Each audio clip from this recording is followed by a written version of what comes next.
مساء الخير، عاملين ايه؟ اهلا وسهلا بكم.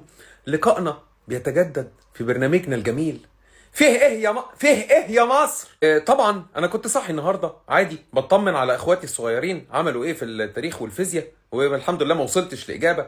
قالوا لي الحق رضوى الشربيني. مالها يا جماعه رضوى الشربيني؟ عملت ايه رضوى الشربيني؟ ست كويسه زي الفل ما فيهاش حاجه.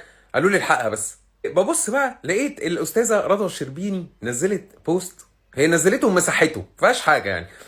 كانت كاتبه فيه مش فاهمه ليه البنات ما تحبش تاكل لحم الخروف بس بتحب ترتبط بيه. فطبعا انت لما بتقرا البوست ده تعمل كده، تزعل جوه نفسك. الله، ليه احنا ما عملناش حاجه؟ احنا قاعدين شايفين خير مقرنا، ما حدش فتح بقه.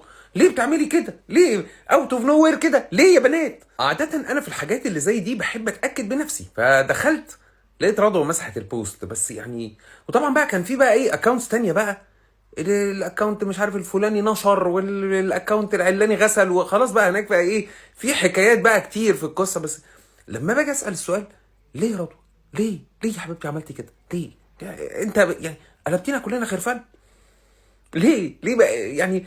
احنا عملنا، انت قمتي فاتحه قوس وقمتي راميه جواه كل الخرفان كل الرجاله. ده كلام ما يصحش والله يعني. ما يعني احنا لو انت كنت كتبتي مثلا مش فاهمه ليه بعض البنات، كنا عدينا والبوست عدى والدنيا مشيت سكينه في الحلاوه، واللي الجزمه على مقاسه لبسها والدنيا كانت مشيت. انت قمت حشره كل الرجاله ليه؟ ما عملناش حاجه.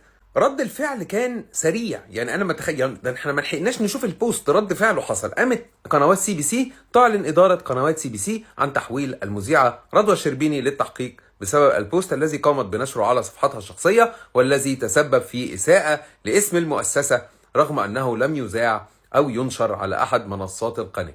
انت برضو ايه بتسال السؤال ومش فاهم الاجابه يعني؟ ليه؟ هو ليه علاقه بسي بي سي؟ ملوش علاقه بسي بي سي، بس رضوى شغاله معاهم فاحنا هنعاقبها. مالكوش دعوه، احنا هنعاقبها، عايزين نعاقبها، احنا حرين. احس ان هم زي ايه، عارف مثلا لما انت مثلا تبقى انت الاخ الصغير وتعمل مصيبه، فاخوك يجي يقوم ضربك قلمين قدام الناس عشان يلم الدنيا. هو تحس ان الموقف تعال انت كده فاهم؟ احنا هنعاقبها، لا هنعاقبها. احنا ما نبناش بس يا رضوى غير ان هناك بقى، ايوه هناك كده عند بيت العز يا بيتنا، هتلاقي بقى في افراح بقى وليالي ملاح وستة. هتقول لك 6-0 ليا يعني. بقى شفتوا اهي ادي اللي بيدافع عنكم يا ستات بتاعنا.